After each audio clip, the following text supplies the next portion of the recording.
प्यारे बच्चों, प्रिय छात्र एवं छात्राओं, हम सभी लोग देखिए शिक्षा विभाग के जितने लोग हैं सब प्रयासरत हैं कि विद्यालय हमारे ठीक से चल नहीं पा रहे हैं, अध्ययन अध्यापन संस्थाओं में हो नहीं पा रहा है और समय बीतता हुआ चला जा रहा है।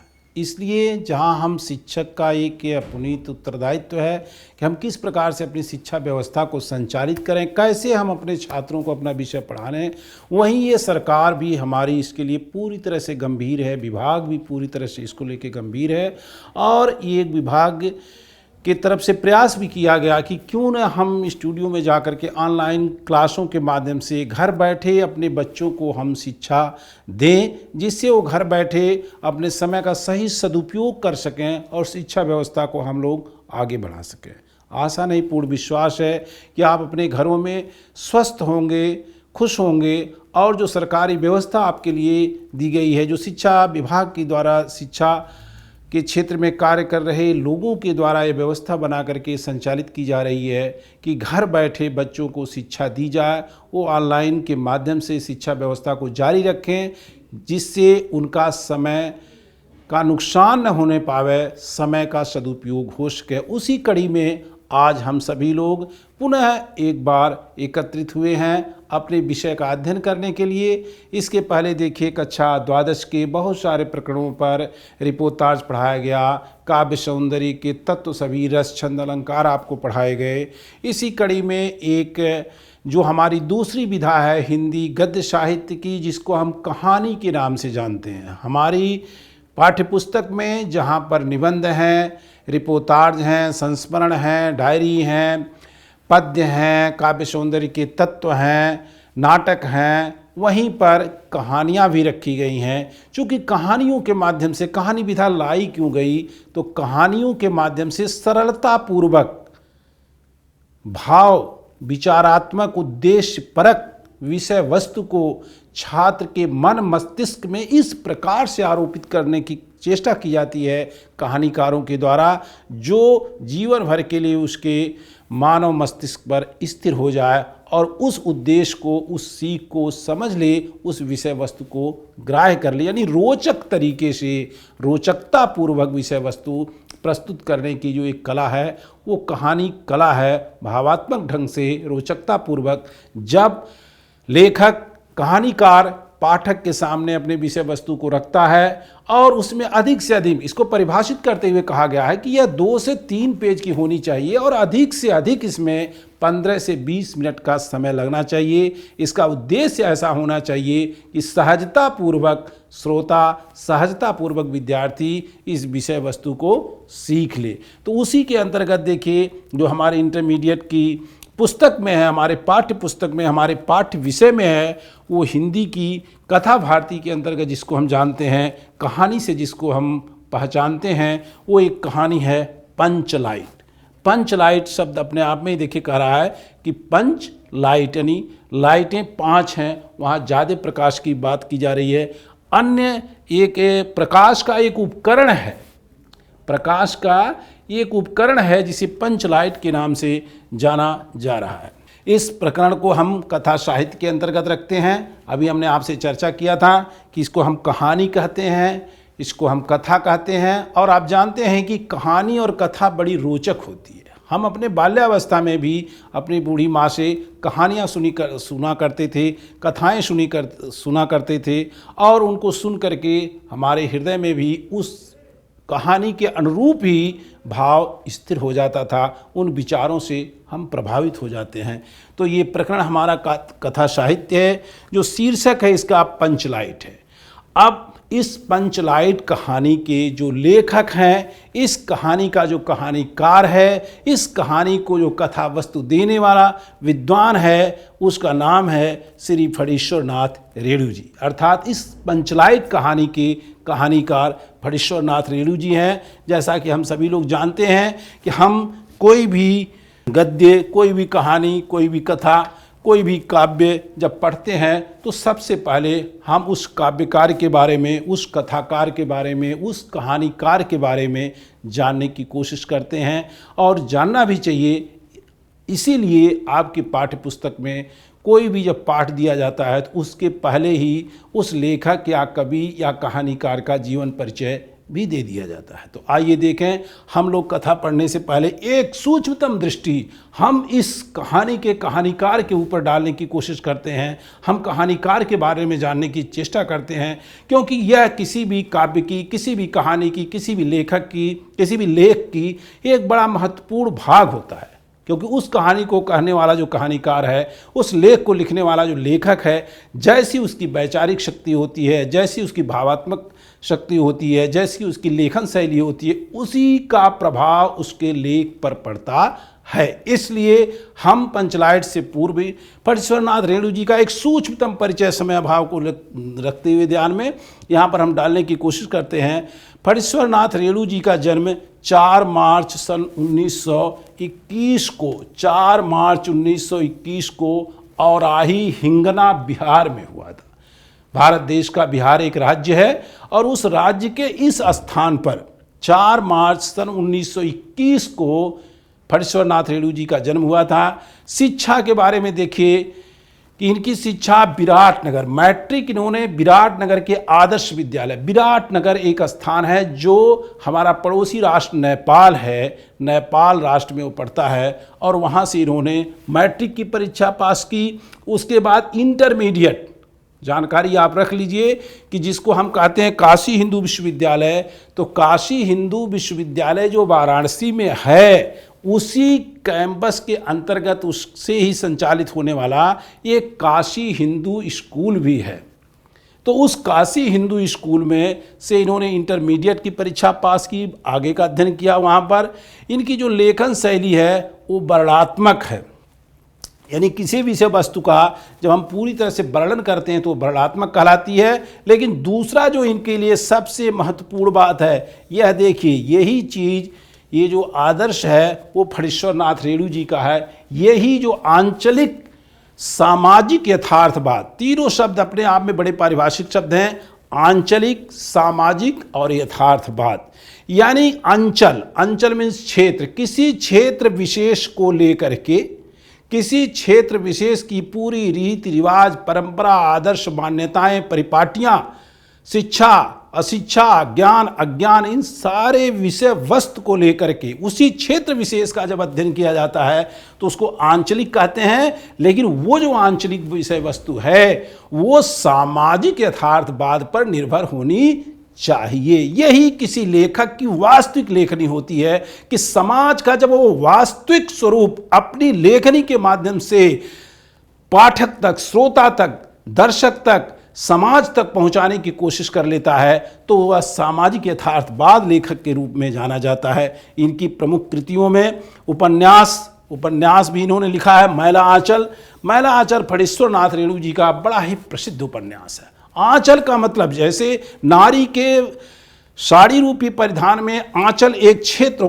विशेष को कहा जाता है, ठीक उसी प्रकार से जब किसी राष्ट्र के, जब किसी नगर के, जब किसी शहर के, जब किसी गांव के एक आंचल विशेष, आंचलिक क्षेत्र का अध्ययन किया जाता है, उसको लिपिबद्ध किया जाता है, वहाँ की परंपराओं को उजागर किया जाता है, तो उसको हम आंचलिक के रूप में जानते हैं। और इस तरह की कृत की रचना के लिए फणीश्वरनाथ रेणु जी हिंदी साहित्य में सर्वोपरि सिद्धहस्त लेखक के रूप में जाने जाते हैं, उपन्यासकार के रूप में जाने जाते हैं, कहानीकार के रूप में जाने जाते हैं।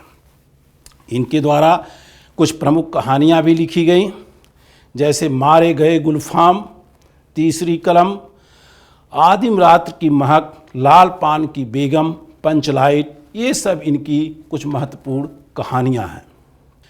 रिपोर्ताज के रूप में इन्होंने रिपोर्ताज विधा पर भी अपनी लेखनी चलाई फणीश्वरनाथ रेणु जी ने। फणीश्वरनाथ रेणु जी के द्वारा रचित ऋगजल, धनजल, नेपाली, क्रांति कथा, वन तुलसी की गंध आदि महत्वपूर्ण रचनाएं हैं। सम्मान के रूप में, जैसा कि अभी आपसे मैं कह रहा था कि आंचलिक उपन्यासकार के रूप में फणीश्वरनाथ रेणु जी सर्वसिद्धहस्त लेखक हैं। इसी की देन है कि श्री रेणु जी को उनका जो प्रथम उपन्यास मैला आंचल के लिए पद्मश्री पुरस्कार से सम्मानित किया गया है। यह अपने आप में स्वयं सिद्ध कर देता है कि उनकी आंचलिक विशेषताएं कितनी महत्वपूर्ण हैं। सिनेमाई योगदान के लिए इन्होंने बहुचर्चित कहानी मारे गए गुलफाम तीसरी कलम पर यह फिल्म बनी। यह फिल्म प्रसिद्ध फिल्म बनी। यह फिल्म हिंदी सिनेमा में मील का पत्थर मानी जाती। कहा जाता है कि ये जो फिल्म बनी इनके इस लेख पर, मारे गए गुलफाम तीसरी कलम पर जो फिल्म बनी वह हिंदी सिनेमा के लिए मील का पत्थर साबित हो गई। अर्थात सबके लिए मील का पत्थर, मुहावरा है मील का पत्थर साबित होना, कि एक आदर्श की स्थापना कर देना, एक उदाहरण प्रस्तुत कर देना। तो सिनेमा जगत के लिए इनकी ये कहानी एक उदाहरण के रूप में प्रस्तुत हो गई। ऐसे माँ भारती के सच्चे सेवक, हिंदी साहित्य की निरंतर साधना करने वाले, हिंदी साहित्य विधा में जा करके आंचलिक कहानीकारों के रूप में, आंचलिक उपन्यासकार के रूप में, आंचलिक विशेष वर्णनकर्ता के रूप में जो लेखनी चलाई थी फणीश्वर नाथ रेणु जी ने, ऐसे इस अमर सपूत का देहांत मृत्यु 11 अप्रैल सन 1977 को हो गया। इस प्रकार से हम देखते हैं कि बिहार के एक छोटे से गांव में पैदा होने वाला ये विद्यार्थी के रूप में अध्ययन करते हुए माँ भारती का महान सपूत, हिंदी साहित्य की सेवा करने वाला सच्चा सेवक 11 अप्रैल 1977 को हमारे बीच से चले गए। हमारे बीच से में जो उनका योगदान था उस दिन से समाप्त हो गया। अब यहाँ पर एक ध्यान हम लोगों को देना होता है कि कोई भी जब हम कहानी पढ़ते हैं तो कहानी कला के तत्व होते हैं और उन्हीं कहानी कला के तत्वों के आधार पर ही किसी कहानी की समीक्षा की जाती है। उसी प्रकरण के अंतर्गत देखिए, कहानी कला के तत्वों के आधार पर पंचलाइट कहानी की समीक्षा, यानी कुछ बिंदु होते हैं, उन्हीं बिंदुओं पर जा कर के हम किसी कहानी की पराकाष्ठा को, किसी कहानी की सर्वोच्चता को, किसी कहानी की लोक मान्यता को, किसी कहानी की आदर्श स्थापना को, किसी कहानी के आदर्श स्वरूप को हम परिभाषित करने की कोशिश करते हैं, जिसके प्रमुख बिंदुओं में कथानक, कथोपकथन, भाषा शैली, संवाद, भूमिका आदि आदि बिंदु होते हैं जो क्रमशः यहाँ से हम लोगों को प्राप्त होंगे। सबसे पहले मैं इसके कथा बिंदु की चर्चा कर देता हूँ। कथानक के बारे में आपको मैं बता देता हूँ कि प्यारे बच्चों, छात्र एवं छात्राओं, फणीश्वर नाथ रेणु जी के द्वारा रचित एक आंचलिक कहानी पंचलाइट बिहार राज्य के पूर्णिया जिले के एक गांव की कहानी है। उस गांव की, उस ग्रामीण की जो दशा है वो पूर्णतया गांव नहीं है, बल्कि कई टोलों का मिला हुआ एक गांव है, जिसमें 8 टोले हैं। ब्राह्मण टोला है, सरदार टोला है, छत्री टोला है, उसी में एक महतो टोला भी है। और ये छोटे छोटे टोले मिलकर के एक ग्राम का स्वरूप निर्धारित करते हैं। हर टोले की अपनी लोक रीति, मान मर्यादा और परंपराएं हैं। हर टोले में अपने जीवन जीविका के लिए समस्त विषय वस्तु है। हर टोले में ही अपने सामान हैं जिससे वो सामाजिक कार्यों को करते हैं। यहाँ पर ये दर्शाते हुए फणीश्वर नाथ रेणु जी का कहना है कि रामनवमी का मेला है। अब इसकी कथा बिंदु को मैं बता देता हूँ। रामनवमी का मेला है और उस रामनवमी के मेले में महतो टोले के लोग जो पूरे वर्ष दंड जुर्माने में रुपया पैसा इकट्ठा किए थे, उस रुपए को लेकर के, चूँकि टोले में रात्रिकालीन कोई भी जब कार्यक्रम किया जाता है तो प्रकाश की व्यवस्था नहीं है, इसलिए एक पंचलाइट, पेट्रोमैक्स जिसको कहा जाता है, खरीदने के लिए बाजार में जाते हैं। सरदार जी हैं, महतो जी हैं, उनके साथ बहुत सारे ग्रामीण हैं।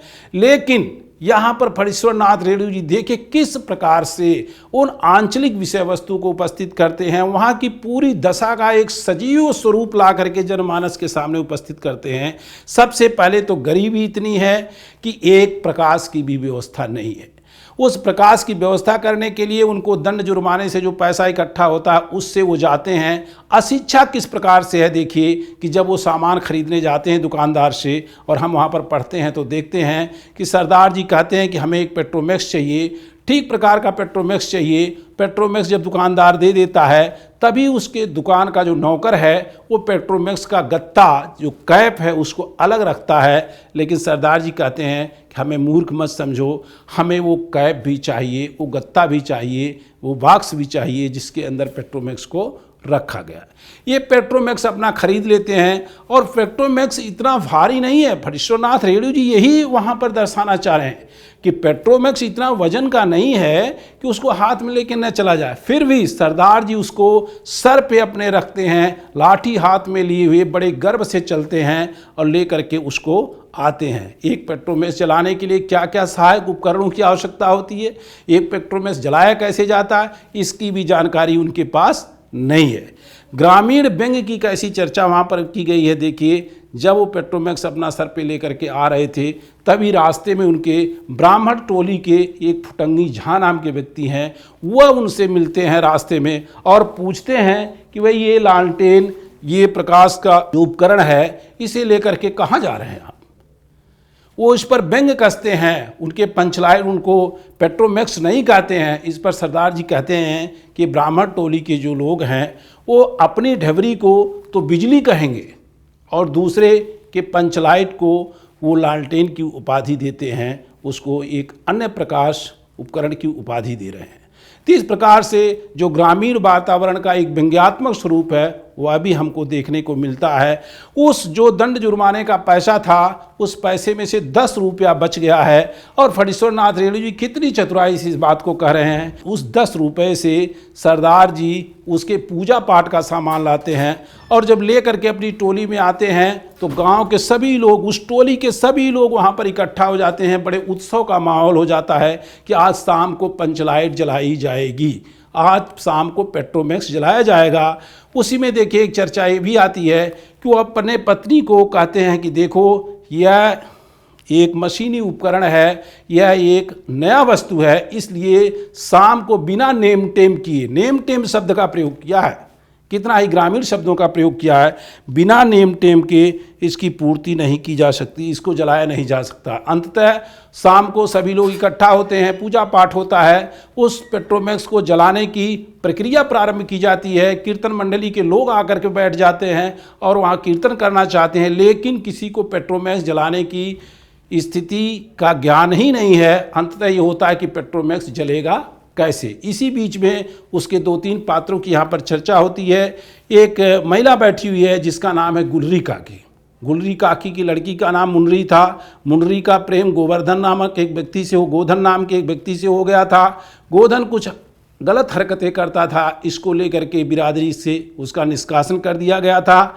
अंततः ये स्थिति आती है कि अब इसको नहीं जलाया जा सकता है तो बिरादरी में, समाज में बड़ी अवमानना होगी। इसलिए जब ये पता चलता है मुर्री के द्वारा और गुलरी काकी के द्वारा कि गोधन के द्वारा इसको जलवाया जा सकता है तो गोधन को बुलाया जाता है और गोधन उसको अपनी बुद्धिमानी से, होशियारी से उस लैंप को जला देता है। जैसे ही पेट्रोमैक्स जलता ही है, चारों तरफ उजाला फैल जाता है, वहाँ पर बजरंगबली की जय जयकार होती है, प्रसाद बांटे जाते हैं, कीर्तनिया के लोग अपना कीर्तन प्रारंभ कर देते हैं और बिरादरी की मान मर्यादा रख ली जाती है।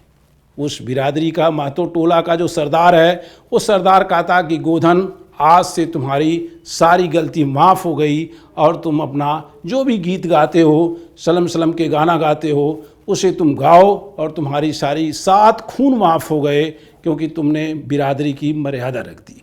इस प्रकार से ये कहानी अपने अवसान को प्राप्त हो जाती है। यह मुख्य रूप से इसका कथा बिंदु है। लेकिन इसके बारे में देखिए, जब हम जानने की कोशिश करेंगे तो ये जानेंगे कि इसके जो पात्र हैं, उस पात्रों में जो प्रमुख चरित्र चित्रण हमने किया है, वो चरित्र चित्रों के अंदर जो गोधन है वही इसका मुख्य पात्र है।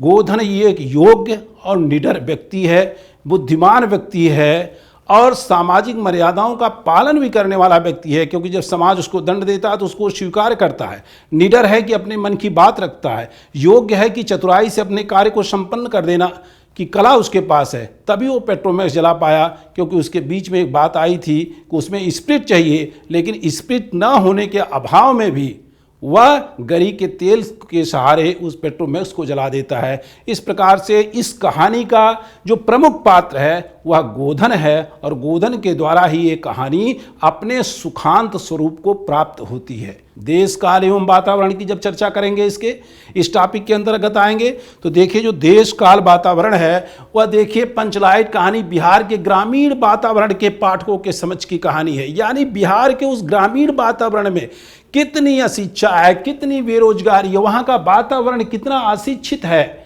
वहाँ में कितना पिछड़ापन है। ये इसी पिछड़ापन को, इसी ग्रामीणता को, इसी विकास की कड़ी से छूटे हुए उस अंचल विशेष को अपनी लेखनी के माध्यम से प्रस्तुत करने का प्रयास फणीश्वर नाथ रेणु जी ने किया है। जो अशिक्षित हैं, रूढ़िवादी हैं, बौद्धिक चेतना नहीं है, इन सारे विषय वस्तु को टोली बनाना, अपने मन की सहज रूप में बात करना, रूढ़िवादी होना, ऐसा चित्रण उन्होंने देश काल वातावरण के अंदर प्रस्तुत किया है। और जब पाठक इसको पढ़ेगा तो उसे लगेगा कि वहाँ पर विकास की आवश्यकता है और वहाँ विकास होना चाहिए।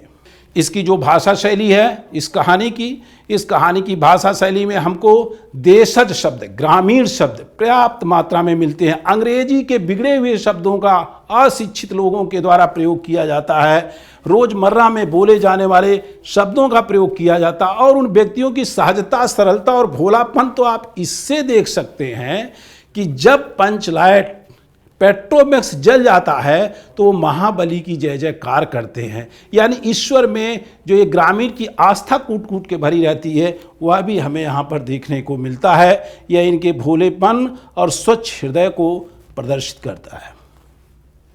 कहानी कला के तत्वों के अंतर्गत ही कथोपकथन एवं संवाद शैली होती है।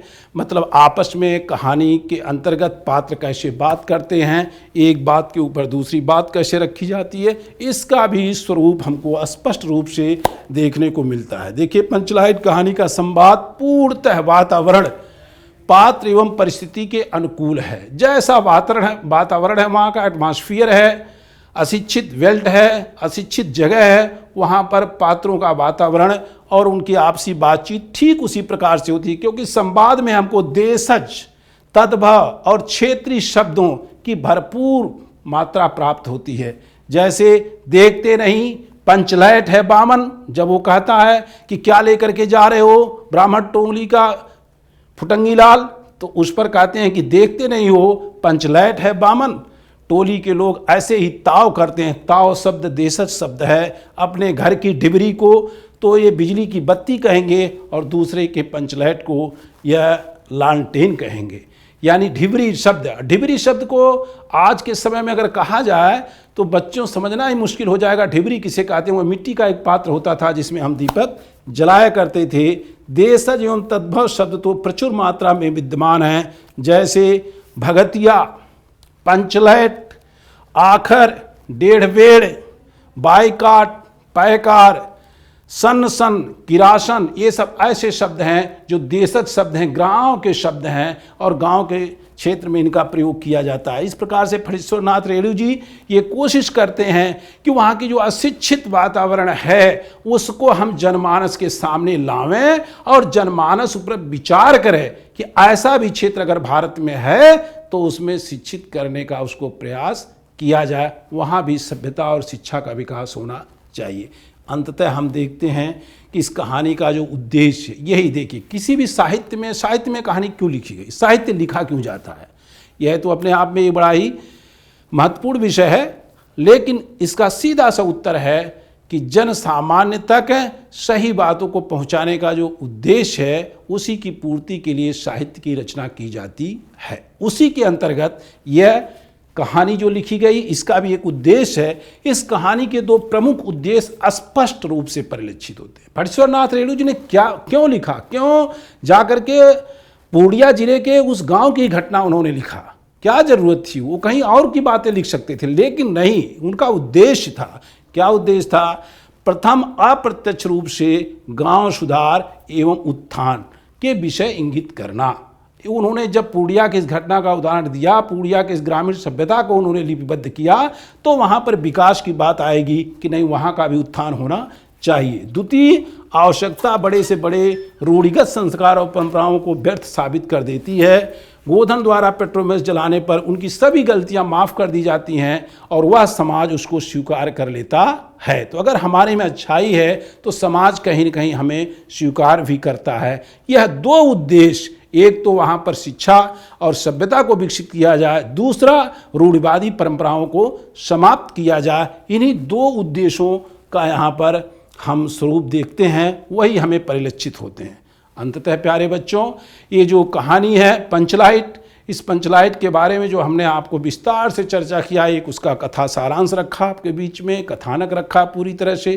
कथानक के बाद फिर उस कथा में कैसे कैसे देश काल वातावरण है, परिस्थितियां हैं, कथोपकथन है, संवाद शैली है, शब्दों का प्रयोग, भाषा शैली है, देश शब्दों का प्रयोग है, इन सारी बिंदुओं को परिलक्षित करते हुए अंत में हम इस स्थल पर पहुंचते हैं जहां ये हम जानने की भी कोशिश कर रहे हैं कि पंचलाइट कहानी के माध्यम से हम क्या जानें। उसी कड़ी में कुछ प्रश्न अभ्यास आपके लिए हैं, जैसे पंचलाइट कहानी के लेखक का नाम बताओ। और इस लेखक को केवल लेखक का नाम मत मान लीजिएगा। जब भी जीवन में आप कोई कंपटीशन के एग्जाम में बैठेंगे तो आपसे जब भी सवाल किया जाएगा कि आंचलिक कथाकार के रूप में, आंचलिक कहानीकार के रूप में किस लेखक का नाम आता है या कौन सा लेखक आंचलिक कथाकार या कहानीकार है, तो उसका उत्तर फणीश्वरनाथ रेणु ही रहेगा। इसको आप स्पष्ट रूप से अपने दिमाग में बैठा लें। दूसरा, पंचलाइट कहानी के प्रमुख पात्र का नाम बताओ। मैंने वो भी आपको इशारा किया है कि पूरी की पूरी कहानी किसके चारों तरफ घूमती है, कौन इस कहानी का नायक है, किसके कारण यह कहानी अंतिम में जाकर के सुखांत अवस्था को प्राप्त हो जाती है और महाबली की जय जयकार लग जाती है। पंचलाइट कहानी का उद्देश्य क्या है, अभी मैंने इसके उद्देश्य की आपसे चर्चा की कि आखिर फणीश्वरनाथ रेणु को क्या ज़रूरत पड़ी थी कि पूर्णिया के, बिहार के पूर्णिया जिले के उस अशिक्षित गांव को लिपिबद्ध करके श्रोता तक, पाठक तक उसके विषय वस्तु को पहुंचाने का। इसके पीछे निश्चित रूप से कोई बहुत बड़ा उद्देश्य रहा होगा, वही इस पंचलाइट कहानी का उद्देश्य है। और उसमें दो चीज़ें थी, वो भी हमने आपको चरितार्थ कर दिया था। आप प्रयास करेंगे, कहानी को एक बार पढ़ेंगे तो समस्त विषय आपके स्वतः स्पष्ट हो जाएंगे। और जो कहानी कला का, कहानी लिखने का मुख्य उद्देश्य होता है कि सरलता से, सहजता से, भावुकता से अपने पाठक के हृदय पर अपने विषय वस्तु को उपस्थित कर देना, उसके जीवन में उस विषय वस्तु को अर्पित कर देना, उसको समझने के लिए सरलतापूर्वक विषय वस्तु उसके सामने ला देना, यह जो कार्य किया जाता है, निश्चित रूप से फणीश्वरनाथ रेणु जी इसमें पूरी तरह से सक्षम हुए हैं। और मैं तो कहता हूँ, एक बार जो पंचलाइट कहानी व्यक्ति पढ़ लेता है, विद्यार्थी पढ़ लेता है, जीवन भर उसको वैसे ही नहीं भूल पाता है जैसे डॉक्टर राम कुमार वर्मा का दीपदान एकांकी। एकांकी के रूप में डॉक्टर राम कुमार वर्मा का दीपदान, कहानी के रूप में, आंचलिक कहानी के रूप में फणीश्वरनाथ रेणु जी की पंचलाइट, ये अपने आप में तत्काल हमको बोधगम्य और ग्राह्य हो जाती हैं।